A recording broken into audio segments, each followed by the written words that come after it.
मदद करेंगे, क्योंकि अभी मैं आपको शेयर भी बताऊंगा, जो अच्छे शेयर्स हैं, मेरे शेयर्स हैं, किस तरह के शेयर्स होते हैं वो बताऊंगा। लेकिन उससे पहले वॉरेन बफेट के और बाकी लोग जो बोलते हैं उनके प्रिंसिपल समझो। शेयर को समझने के तरीके हैं। आप हर एक शेयर को गूगल पे जाके लिखोगे ना, उसकी डिटेल आ जाएगी। तो उस डिटेल में वो क्या चेक करना होता है, सबसे पहले किसी भी शेयर को अगर आप सर्च करते हो, जैसे मान लो मेरा फेवरेट शेयर है, मैंने अभी आप थोड़ी देर पहले बताया इंफोसिस, मैं लिखूंगा गूगल पे इंफोसिस की जब हिस्ट्री निकल के आएगी तो उसके बारे में सबसे पहली जो चीज मुझे चेक करनी है वो क्या चेक करनी है, वॉरेन बफेट कहते हैं सबसे पहले आप क्या करो, अच्छे से उसका रिसर्च करो कि वो कंपनी फंडामेंटली कितनी स्ट्रॉन्ग है। सबसे पहले आपको उसका ROE देखना है। ROE क्या होता है, रिटर्न ऑन इक्विटी। इक्विटी का मतलब होता है शेयर, जब आप शेयर खरीद रहे हो तो आपको रिटर्न कितना मिलेगा। और ऑब्वियसली आप क्या चाहोगे, रिटर्न तो अच्छा होना चाहिए, मजा आएगा तभी। तो ROE जब भी आप देखोगे, जैसे मान लो आप गूगल पे सर्च करो ROE of Infosys, ROE of Hindustan Lever या ये UE, हिंदुस्तान लीवर आपके घरों में जो प्रोडक्ट होते हैं FMCG product, ROE of Hero MotoCorp, आपको तुरंत बता देगा। जिसकी ROE हाई हो वो शेयर अच्छा है, जिसकी रिटर्न ऑन इन्वेस्टमेंट हाई हो, वो डेटा आपको तुरंत पता लग जाएगा, वो दिमाग भी नहीं लगाना, ना कैलकुलेशन करनी है, सिंपल सी बात। जिसकी शेयर की ROE हाई हो वो शेयर अच्छा है, क्योंकि वो रिटर्न अच्छा देगा। तो ROE मस्ट बी हाई, फर्क नहीं पड़ता उसका फॉर्मूला क्या है, हमें क्या लेना। जब डेटा गूगल ही दे रहा है तो कंपनी की शीट निकालो, कंपनी की वेबसाइट पे चला जाओ, वहां पे भी मिल जाएगा। तो पहली चीज बोलते हैं कि ROE अच्छा होना चाहिए। दूसरी चीज पर आ जाओ, उसके बाद क्या है, डेट टू इक्विटी रेशो। ठीक है, डेट टू इक्विटी रेशो भी देखना होता है। अब डेट का मतलब होता है उधार, हर इक्विटी पे उधार कितनी है। तो आप क्या चाहोगे कि जिस कंपनी में आप पैसा लगा रहे हो उसके ऊपर उधार अगर ज्यादा है तो वो तो बर्बाद है, तो मैं उधार नहीं रखी है, क्या पैसा लगाऊं।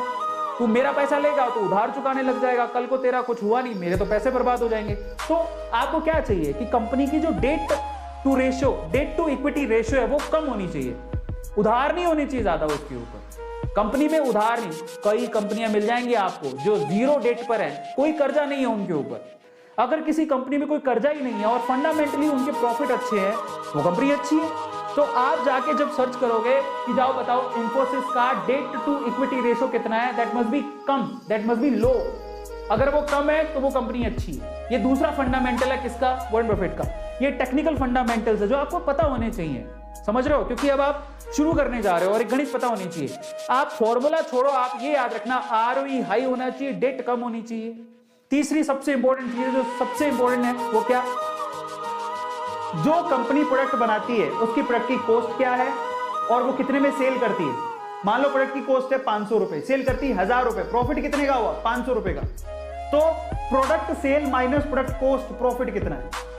ये है सबसे इंपॉर्टेंट कि कंपनी को प्रॉफिट कितना हो रहा है। आपको प्रॉफिट की जब आप एनालिसिस करोगे किसी भी शेयर का, प्रॉफिट दिखाएगा साल दर साल कंपनी में कितना प्रॉफिट हुआ। अगर वो प्रॉफिट बढ़ते जा रहा है इसका मतलब कंपनी अच्छी है, तो वहां पर पैसा लगाओगे तो सिक्योर रहोगे। 5 साल की चेक कर लो, अगर प्रॉफिट हर साल ऐसा ही आ रहा है कि पहले साल इतना था फिर इतना फिर इतना, भाई साहब कंपनी बहुत अच्छी है, कंपनी बहुत अच्छी है, क्योंकि प्रॉफिट इंक्रीज हो रहा है। और एक और बात, कल को कहोगे सर ये गलत डेटा भी हो सकता है, देखो पुराने जमाने में होता होगा, अब नहीं होता।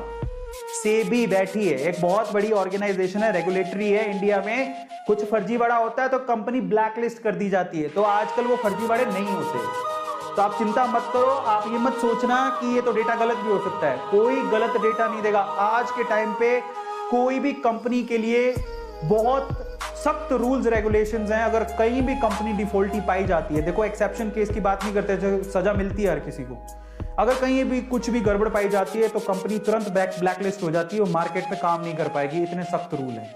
तो आप चिंता मत करो, उसकी प्रॉफिट अच्छा होगा तो काम बढ़िया है। और इसके अलावा क्या फंडामेंटल रूल है, पॉपुलर होनी चाहिए कंपनी। जरा समझो, मैं आपको समझाता हूं शेयर को कैसे इमेजिन करना चाहिए, कौन सा शेयर ले हम। आप बताओ, आप एक ईमानदारी से बात बताना, जब आप ब्रश करते हो बचपन से ही हम लोग क्या यूज करते आ रहे हैं, कोलगेट। पेस्ट बहुत कंपनियों के आते हैं लेकिन कोलगेट का नाम सबने सुना है, तो Colgate is a good company. Maruti Suzuki पे बैठ के जाते हैं पापा, आज एवरेज और बिलो एवरेज लोगों को मारुति सुजुकी गाड़ियां अच्छी लगती है, इसका मतलब मारुति सुजुकी की कंपनी बहुत अच्छी है।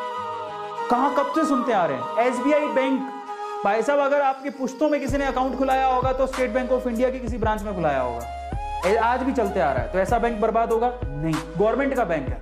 फंडामेंटली स्ट्रॉन्ग है। बैंक बहुत है, लेकिन आपका भरोसा सबसे ज्यादा किस पे होगा? प्राइवेट बैंक में बात करोगे तो HDFC, ICI, इनमें बहुत भरोसा है क्योंकि बैंक बहुत अच्छे हैं, इनकी फंडामेंटल स्ट्रॉन्ग है। गवर्नमेंट की बात करोगे तो आपका यकीन सबसे ज्यादा किस में होगा? SBI। अभी बैंक कहां जाएंगे?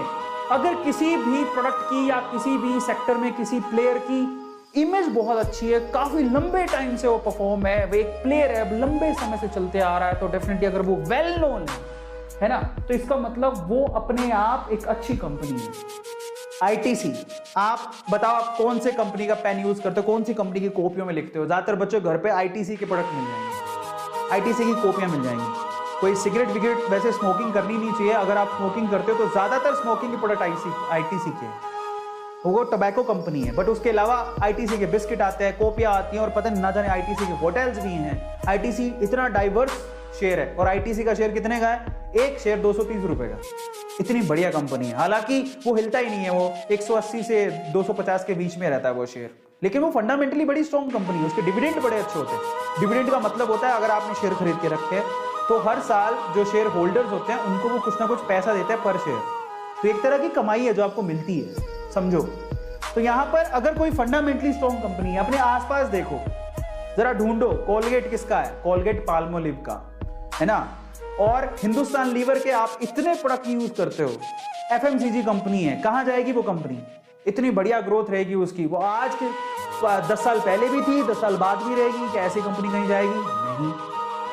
समझ रहे हो? TCS, इंफोसिस, आप कोई कॉलेज का बच्चा है, कोई आपका भाई कोई इंजीनियरिंग कॉलेज में पढ़ा, उसको पूछ लो आज से 10 साल पहले, 12 साल पहले, 15 साल पहले भी बोलते हैं किधर जाना है? प्राइवेट कंपनी में, इंफोसिस। आज भी इंफोसिस। किधर जाओगे? TCS। 15 साल पहले भी बोलते हैं TCS। किधर जाएगा बच्चा? कहां नौकरी कर रहा है? TCS। आप कहां करेगा? TCS। बच्चे की नौकरी कहां लग रही? विप्रो। 15 साल पहले भी ये 3 कंपनी के नाम किसी प्राइवेट कॉलेज में, इंजीनियरिंग कॉलेज में जाके देख लेना, इन 3 कंपनियों के नाम बोले जाते हैं। कहां नौकरी लग गई है? TCS में काम करता है। कहां नौकरी लगी? विप्रो में नौकरी लग गई उसकी। कहां नौकरी लगी? इंफोसिस में नौकरी। इंफोसिस की ट्रेनिंग बड़ी अच्छी मानी जाती है। ये 3 कंपनी के नाम आज से 20 साल पहले भी सुनते थे, आज भी सुन रहे हैं, 20 साल बाद भी सुनेंगे। ये कंपनियां कहां जाएंगी? फंडामेंटली स्ट्रॉन्ग है, तभी तो एग्जिस्ट कर रही हैं 20-20 साल से, 15-15 साल से, नहीं तो कौन एग्जिस्ट करता है? समझो क्या कहने की कोशिश कर रहा हूं। ये प्रोडक्ट आप लोग भी ढूंढ सकते हो, कोई बड़ी बात नहीं है। अपने आसपास देखो, आप पिज्जा मंगाते हो, किसका मंगाते हो? डोमिनोज का। डोमिनोज इन्फो एज से, मेरे ख्याल से इन्फो एज ही है, नहीं शायद एक और कंपनी है, मैं भूल गया, मेरे दिमाग में नहीं, अभी मैं बता दूंगा, उसको लेके आऊं, नाम भूल गया हूं मैं। पर वो कंपनी डायरेक्टली, ये जो पिज्जा, ये जो डोमिनोज के पिज्जा मंगाते हो, डायरेक्टली उससे कनेक्टेड है। आप पिज्जा मंगाते हो, उससे बढ़िया उसका शेयर खरीद लो। अभी तो शेयर बहुत महंगा हो गया, लेकिन पहले बहुत सस्ता था वो शेयर। तो ऐसे जो प्रोडक्ट आप बार बार देखते हो अपने आसपास, ठीक है, आपको पता है कि हम इसको 10 साल पहले भी यूज करते थे, 10 साल बाद भी यूज करेंगे, अभी भी यूज कर रहे हैं, फंडामेंटली स्ट्रॉन्ग कंपनियां होती है, उनका शेयर खरीद लो, वो कहीं नहीं जाने वाले। आप रिसर्च करो, वॉरेन बफेट यही कहता है कि अच्छे से रिसर्च कर लो, कंपनी फंडामेंटली स्ट्रॉन्ग है कि नहीं है। आप कितना यकीन रखते हो? अपने घर पे देख लो, बहुत सारे ऐसे प्रोडक्ट मिल जाएंगे जिनके शेयर मार्केट में लिस्टेड है। बस यही है मंत्रा, और कुछ नहीं। और जब आपको लगे कि किसी एक पर्टिकुलर एरिया में बहुत सारी कंपनीज हैं, तो उनमें फ्लैगशिप किसके पास है? सबसे टॉप की कंपनी कौन सी है? उसको पकड़ो। कोलगेट टूथपेस्ट में आप कोई भी बच्चा जानता है, आज टूथपेस्ट कोई बोलता भी नहीं है, बोलता है कोलगेट ले आना, नहीं बोलते क्या? कभी पापा को बोला पापा कोलगेट ले आना, पापा चाहे लाए दूसरा प्रोडक्ट, लेकिन कोलगेट से समझ जाएंगे कि उसको दांत घिसने के लिए पेस्ट चाहिए। टूथपेस्ट का नाम ही कोलगेट है, एक दूसरे के ऑल्टरनेट है। चाहे मैं पेप्सोडेंट खरीद के लाऊं, लेकिन कोलगेट के नाम से समझ आए, पापा कोलगेट ले आना, हाँ कोलगेट, अच्छा समझ गया, तो दांत घिसने, वो समझ जाएंगे। समझ रहे हो? फ्लैगशिप है इनके पास, तो कहां जाएंगे? कहीं नहीं जाएंगे, इतने बढ़िया शेयर में। अब आएगा, और ऐसे अमेजिंग वीडियोस के लिए YouTube पे हमारे चैनल को सब्सक्राइब कर लीजिएगा, वीडियो को शेयर करिएगा और लाइक करना मत भूलिएगा।